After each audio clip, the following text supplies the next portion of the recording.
Hello viewers, কেমন আছো? আজ টিফিনে দিলাম গরম গরম ভাত, তারপর দিলাম কলমি শাক।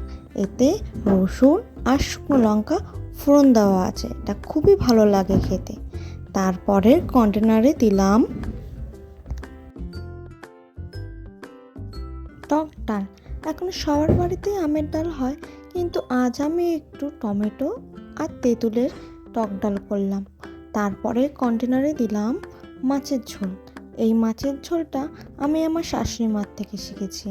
চিংড়ি মাছ, পটল আর আলু দিয়ে আর সামান্য মশলা দিয়ে এই পাতলা মাছের ঝোলটা আমার হাজবেন্ড, আমি, আমাদের বাড়ির সবাই এই মাছের ঝোলটা খেতে খুবই পছন্দ করে। ব্যাস এইটুকুই রান্না করেছি, ভাত, মাছের ঝোল, ডাল আর শাক। তোমাদের কেমন লাগলো ভিউয়ার্স?